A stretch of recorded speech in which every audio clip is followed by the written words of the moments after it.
한이한테 욕심내지 말아요. 편의점 안의 공기가 순식간에 얼어붙었습니다. 국내 최고의 변호사 써서 조만간 우리 한이 데려올 거예요. 그러니까 괜히 한이한테 정 주고 뭐 엄마 행세 같은 거 하지 말라고요. 세리는 순간 당황했지만 기죽지 않고 단호히 말했습니다. 한이 데려갈 자격 없으십니다. 세리의 당당함에 나영은의 미간이 꿈틀이며 표정이 굳어졌습니다. 뭐라고요? 교수님과 한이를 버린 사람이 이제 와서 무슨 자격으로 한이를 데려가겠다는 거예요? 나영은의 눈꼬리가 미세하게 떨렸고 꽉 담은 입술에는 참으려는 분노가 고스란히 드러나 있었습니다. 엄마가 딸 찾는데 자격이 필요해?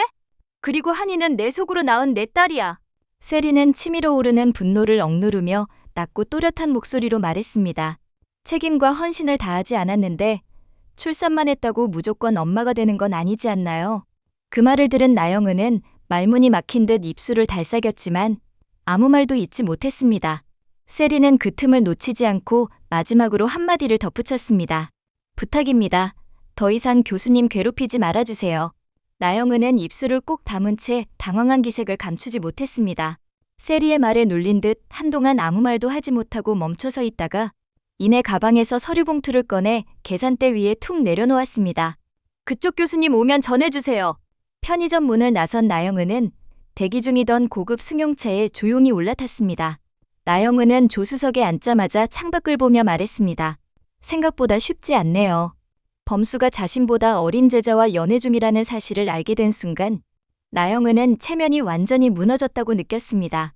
자신의 자리를 빼앗긴 것 같은 모멸감, 그리고 세리에게 밀렸다는 자격지심이 복합적으로 얽히기 시작했죠. 한이가 세리를 따르는 모습을 직접 보게 되자 나영은은 상실감과 분노가 동시에 밀려왔습니다. 딸을 버린 비정한 엄마라는 낙인을 지우고 싶다는 욕망과 함께 한이를 다시 데려가야 한다는 집착이 서서히 그녀를 휘감기 시작했습니다. 이는 단순히 자존심을 넘어선 한이에 대한 뒤늦은 소유욕과 범수를 향한 미련이 뒤섞인 감정의 발로였습니다.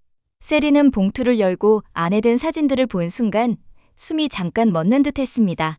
봉투에는 한이와 범수, 그리고 자신이 함께 있는 사진이 여러 장 들어 있었습니다. 그리고 직감했습니다. 이건 단순한 경고가 아니라 시작이라는 걸. 그녀는 사진을 꼭 쥐고 숨을 가다듬었습니다. 하이힐 굽이 대리석 바닥을 또각이며 울리고 나영은은 대형 로펌 상담실 문을 조용히 열었습니다. 그녀를 맞이한 중년의 변호사가 자리에서 일어나 악수를 건넸고 나영은은 준비해온 서류 봉투를 꺼내 책상 위에 올려놓았습니다. 자녀 양육권 청구 소송, 이걸로 접수 부탁드릴게요. 나영은은 마지막으로 책상 위에 놓인 봉투를 바라보며 한마디 덧붙였습니다. 아이를 위한 일이라면 그 어떤 절차도 마다하지 않겠습니다. 상담실을 나서는 그녀의 발걸음은 주저함이 없었습니다. 그날 오후, 장광준 납품을 마치고 돌아오던 마광숙은 대문 앞에서 우체국 집배원과 마주쳤습니다. 여기 오범수 씨 댁 맞으시죠? 등기우편 하나 왔습니다. 봉투를 받아든 마광숙은 고개를 갸웃하며 혼잣말을 내뱉었습니다. 가정법원에서? 범수 도련님한테 대체 무슨 일이지? 그날 저녁 식구들이 모여 저녁을 준비하던 중 마광숙은 조심스럽게 봉투를 들고 오범수에게 다가갔습니다. 범수 도련님, 아까 낮에 도착한 등기예요. 가정법원에서 보냈던데 무슨 일이에요? 등기를 받아든 범수는 조심스레 봉투를 뜯고 안에 든 서류를 꺼내 한 장, 두 장 넘기며 읽어내려가기 시작했습니다. 그리고 곧 그의 표정이 서서히 굳어졌고 손끝에 힘이 들어가기 시작했는데요. 문서 상단에 또렷하게 적혀있는 제목, 자녀 양육권 청구 소송, 그리고 원고란엔 나영은이라고 적혀 있었습니다. 이 여자가 진짜. 범수가 낮게 뱉은 말에 술도가 거실은 순식간에 정적에 휩싸였습니다. 형제들은 저마다 손에 들고 있던 걸 내려놓고 하나둘 그의 등 뒤로 모여들었습니다. 형, 무슨 일이야? 강수가 먼저 물었고 흥수가 다가가 봉투를 들여다보다가 말했습니다. 잠깐만, 나영은? 한이 엄마가 이걸 보냈다고? 범수는 서류를 내려놓고 이마를 짚은 채 고개를 떨궜습니다. 한이 엄마가 양육권 소송을 냈어. 모두가 일제히 범수를 바라봤고 정적이 흘렀습니다. 마광숙이 조심스레 입을 열었습니다. 그런데 한이랑 범수 도련님 버리고 갈 땐 언제고 왜 갑자기 이런 소송을 낸 걸까요? 오천수가 고개를 끄덕이며 말했습니다. 범수가 한이만 보고 살길 바랬는데 제자랑 연애한다는 사실을 알고 자존심이 상하고 뒤늦은 소유욕이 생긴 거겠지요. 오광수는 여전히 믿기지 않는다는 듯 중얼거렸습니다. 근데 한이는요? 진짜로 데려갈 생각인 거야? 범수는 단호하게 말했습니다. 한이를 사랑해서가 아니야. 그 여자 속셈이 뭔지 알아봐야겠어요. 그 말에 분위기는 더 무거워졌고 거실엔 다시 정적이 흘렀습니다. 그 순간 오천수가 범수의 어깨를 두드리며 말했습니다. 그래도 혼자 끙끙대진 마. 우리가 도와줄게. 오광수가 나직하게 덧붙였습니다. 한이는 우리 조카야. 저 여자 맘대로 못하게 해야지. 그 말을 들은 범수는 잠시 눈을 감았다가 천천히 고개를 끄덕였습니다. 그래, 절대 한이 빼앗기지 않게 지킬 거야. 마광숙은 조용히 방으로 들어와 깊은 숨을 내쉰 뒤 한동석에게 전화를 걸었습니다. 광숙 씨, 무슨 일이에요? 동석 씨, 범수 도련님한테 문제가 생겼어요. 광숙의 말에 동석이 다급하게 물었습니다. 아니, 우리 LX 호텔 사회이사님에게 무슨 문제가 생겼나요? 한이 엄마가 갑자기 양육권 소송을 냈어요. 어쩌면 좋아요? 얘기 들어보니깐 세리 씨랑 범수 도련님 사진을 몰래 찍고 세리 씨한테도 한이를 데려가겠다고 엄포를 놓았다고 하더라고요. 저희 힘만으로는 부족할 것 같아요. 동석 씨가 도와주실 수 있을까요? 한동석은 수화기 너머로 짧게 침묵하더니 단호한 목소리로 말했습니다. 물론입니다. 광숙 씨 가족 일인데 당연히 나서야죠. 걱정 마세요. 한동석은 유리창 너머 한강을 바라보며 조용히 서 있었습니다. 그때 노크 소리와 함께 조심스럽게 문이 열리고 오범수가 모습을 드러냈습니다. 회장님, 시간 좀 괜찮으신가요? 한동석이 돌아보며 고개를 끄덕였습니다. 범수는 머뭇거리다 조심스럽게 입을 열었습니다. 나영은이 한이의 양육권 소송을 걸었습니다. 제가 어떻게 해야 할지 막막해서요. 한동석은 진지한 표정으로 범수를 바라보았습니다. 범수 씨, 혼자 짊어지려 하지 마세요. 한이가 가족에게 얼마나 소중한 존재인지 제가 누구보다 잘 알고 있습니다. 이 일은 우리 모두가 함께 지켜야 할 일입니다. 한동석은 박 실장을 불러 말했습니다. 박 실장, 지금부터 우리 사회이사님을 위한 최고의 변호사를 수배하세요. 그리고 한이에게 가장 유리한 환경임을 증명할 수 있는 모든 자료를 준비할 수 있도록 법률팀과 협력해주세요. 우리 LX 호텔의 모든 자원을 아끼지 않고 지원할 겁니다. 법원의 양육환경조사 결정 후 오범수의 술도가에는 긴장감이 감돌았습니다. 조사단이 방문하기 며칠 전부터 마광숙과 독수리 오영재는 한이의 공간을 더욱 깔끔하고 아늑하게 정돈했고 한이의 장난감은 물론 범수가 직접 읽어주는 동화책, 함께 찍은 사진 등으로 따뜻하고 안정적인 양육 환경임을 강조하려 했습니다. 세리 또한 혹시 모를 상황에 대비해 한이와 함께 지냈던 시간들을 꼼꼼히 기록하고 한이가 세리를 얼마나 따르는지 보여줄 수 있는 영상들을 준비했습니다. 드디어 조사단이 방문하는 날, 조사관 2명이 술도가 안으로 들어섰습니다. 그들은 한이가 생활하는 공간 구석구석을 살피고 한이의 일상에 대해 범수와 마광숙에게 질문을 쏟아냈습니다. 한이의 하루 일과는 어떻게 되나요? 밤에는 누가 주로 돌보시나요? 아이가 아프거나 비상 상황이 생겼을 땐 어떻게 대처하시나요?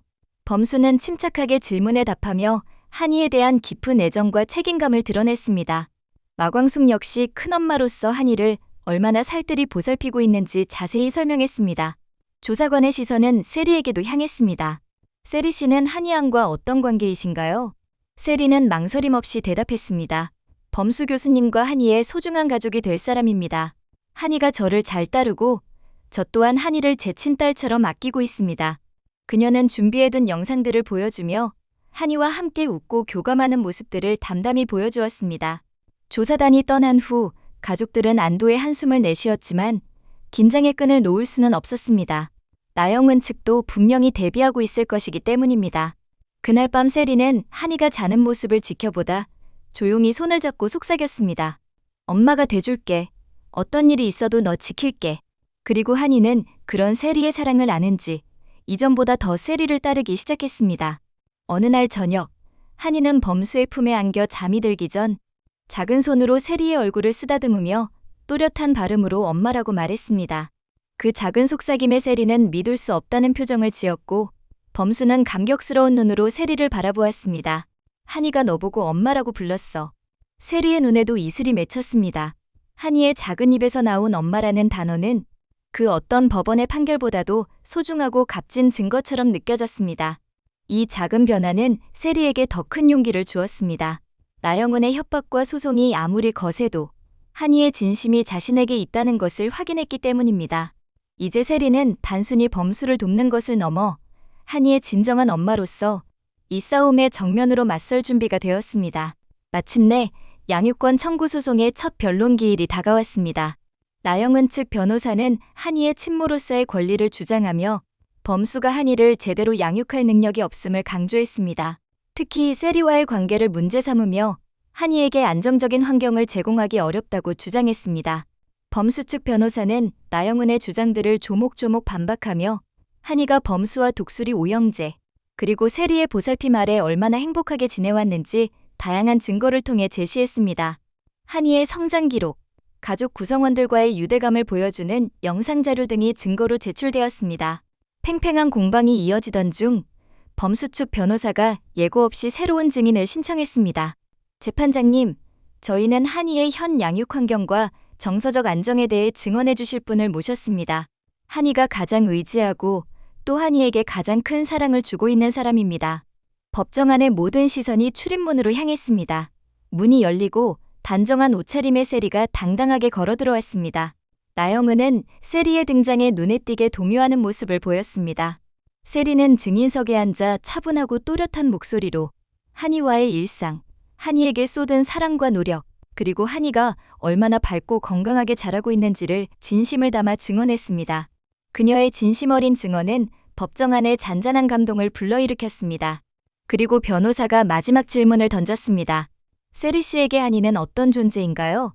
세리는 잠시 망설이다가 한이가 자신에게 엄마라고 불렀던 순간을 떠올렸습니다. 그녀는 눈빛을 빛내며 확신에 찬 목소리로 대답했습니다. 한이는 제 모든 순간에 존재하는 아이예요.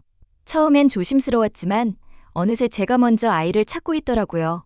제 목숨을 걸고라도 지켜주고 싶은 제 딸입니다.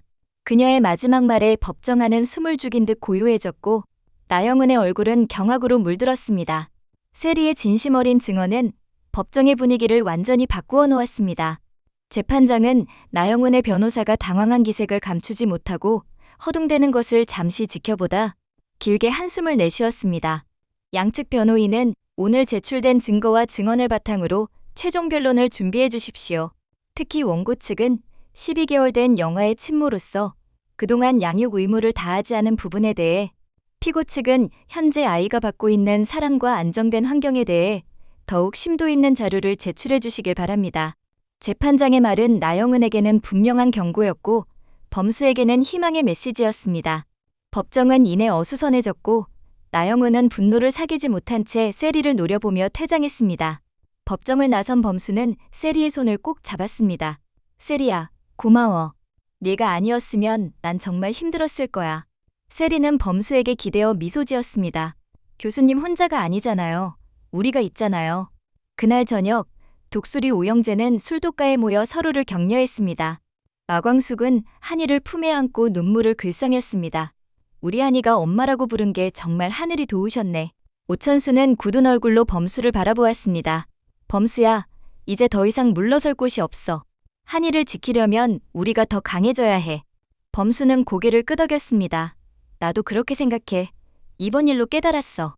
내가 한이를 정말 사랑하고 한이 없이는 안 된다는 것을. 그리고 세리와 함께 한이를 키우고 싶어. 그의 말에 세리와 독수리 오형제의 얼굴에 따뜻한 미소가 번졌습니다. 범수는 이제 단순히 한이를 지키는 것을 넘어 세리와 함께 한이의 진짜 가족이 되어주겠다는 확고한 결심을 한 것입니다. 패색이 짙어진 법정 상황에 나영은은 분노로 이성을 잃기 시작했습니다. 그녀는 로펌 변호사를 닥달하며 더 강력한 수단을 찾으라고 종용했습니다. 법원 조사? 증언?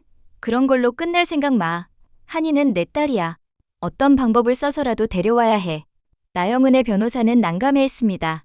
영은 씨, 지금 상황에서 강경하게 나가면 오히려 불리해질 수 있습니다. 법원은 아이의 정서적 안정을 중요하게 생각합니다. 정서적 안정? 나영은의 목소리가 한 옥타브 높아졌습니다. 그 애가 저런 변변찮은 술독가에서 크는 게 안정적이라고? 내가 가진 재력과 환경이면 한이에게 더 좋은 것을 해줄 수 있어. 나영은은 법률적 명분보다는 자신이 가진 돈과 사회적 지위가 모든 것을 해결해 줄 것이라 믿었습니다. 그녀는 비서를 시켜 범수와 술도가 가족들의 약점을 파고들기 시작했습니다. 술도가의 재정 상태, 범수의 교수 생활에 대한 사소한 흠결까지 탈탈 털어내기 시작했죠. 며칠 후 술도가로 한 통의 편지가 날아들었습니다. 범수가 재직 중인 대학교의 총장 명의였습니다. 편지에는 범수의 사생활이 학내에 좋지 않은 영향을 미치고 있다는 내용과 함께 징계위원회 회부 가능성을 암시하는 내용이 담겨 있었습니다.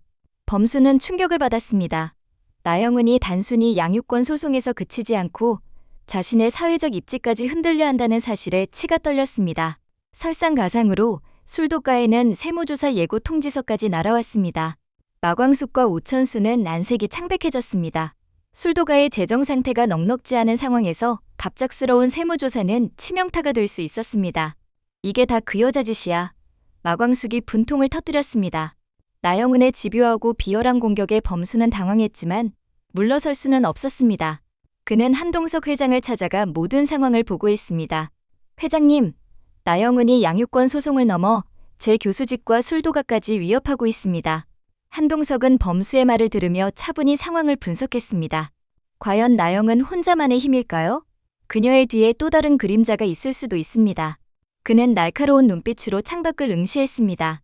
박 실장, 나영은 씨가 어떤 경로로 범수 씨의 대학과 세무당국에 압력을 가했는지 조사해봐요.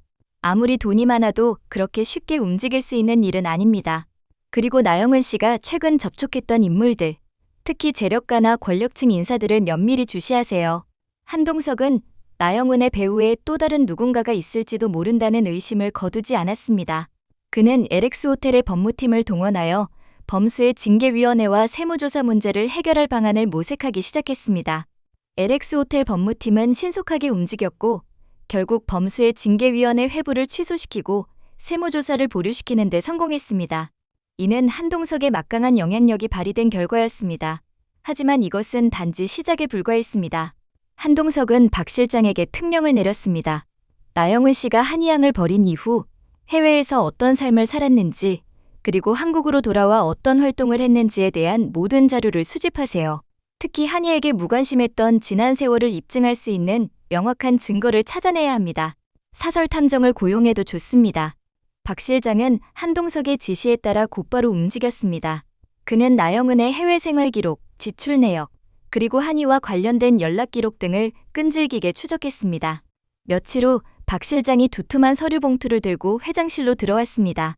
회장님, 나영은 씨에 대한 조사를 마쳤고 충격적인 내용들이 발견되었습니다. 한동석은 봉투를 받아들고 서류를 꺼내 읽기 시작했습니다. 서류에는 나영은이 한의를 버리고 간 후의 행적이 상세히 기록되어 있었습니다.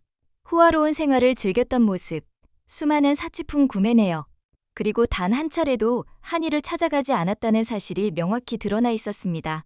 형식적인 선물 몇 번 보낸 것이 전부였고 그마저도 비서를 통해 처리한 것이었습니다.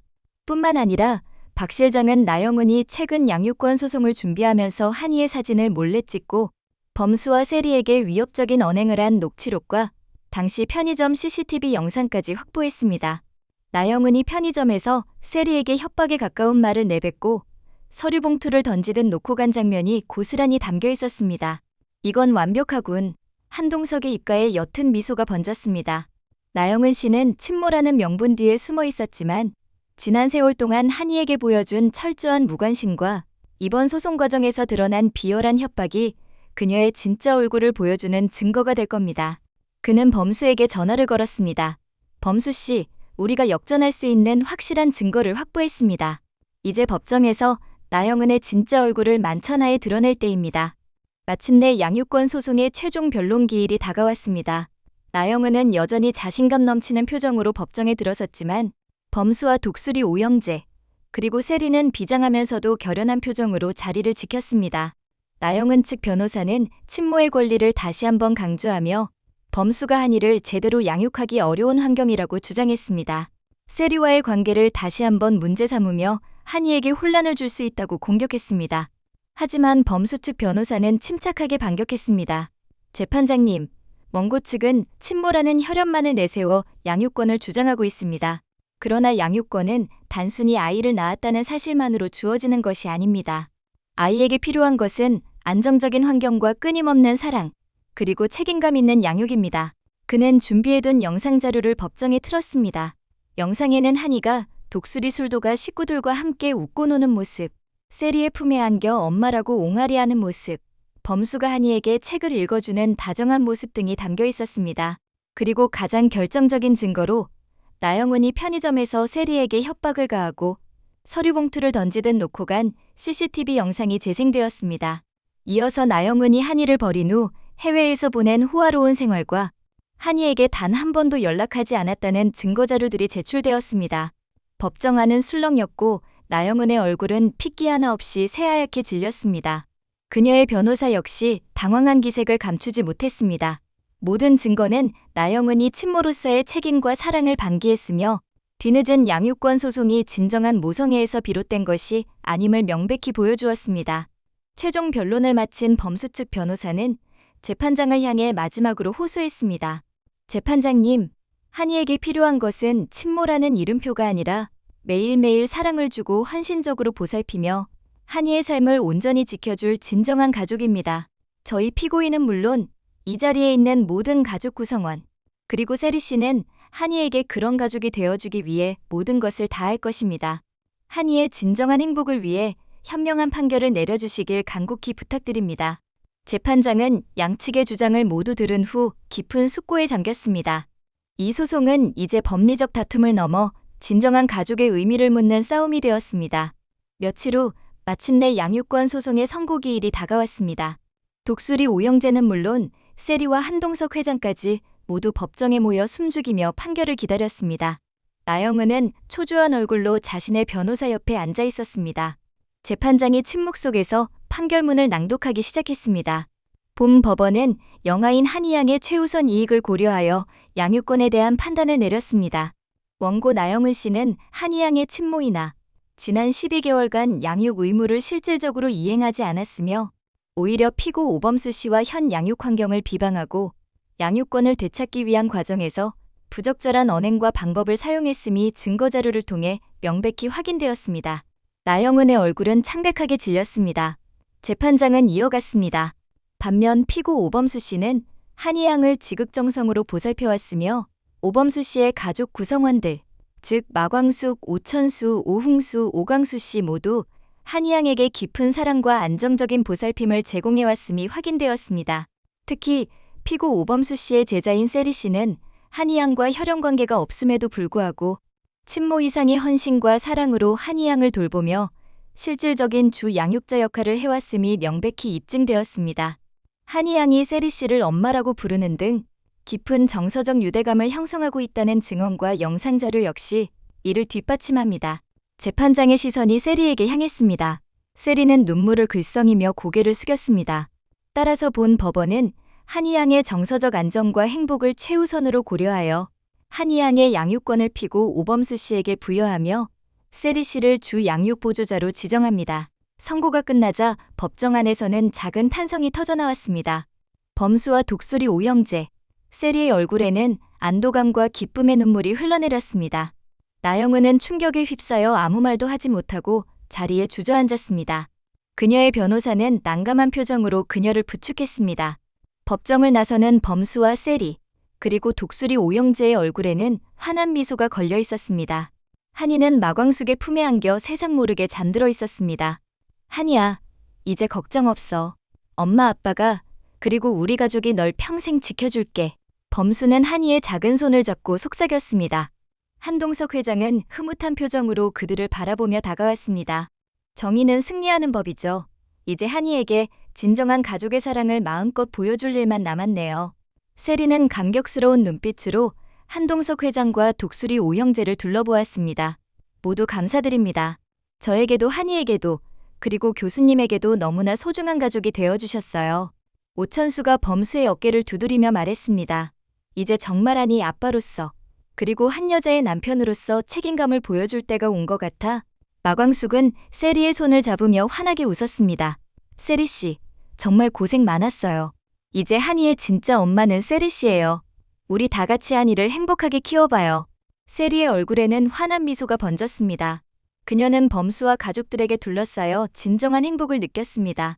혈연을 넘어선 사랑과 헌신으로 맺어진 이들의 가족은 이제 더욱 단단해졌습니다.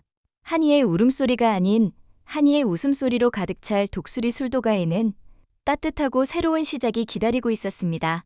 이제 한이는 진정한 사랑과 따뜻한 보살핌 속에서 건강하고 행복하게 자라날 것입니다. 독수리 오형제와 세리의 헌신적인 사랑이 만들어낸 이 특별한 가족은 세상의 진정한 가족의 의미를 다시 한번 일깨워주며 앞으로도 서로에게 기댈 든든한 버팀목이 되어줄 것입니다. 오늘 이야기는 여기까지입니다. 여러분이 상상하는 범수와 세리의 다음 이야기도 댓글로 남겨주세요. 구독과 좋아요는 제가 이 이야기를 계속 이어가는 데 큰 힘이 됩니다. 함께 해주셔서 진심으로 감사합니다.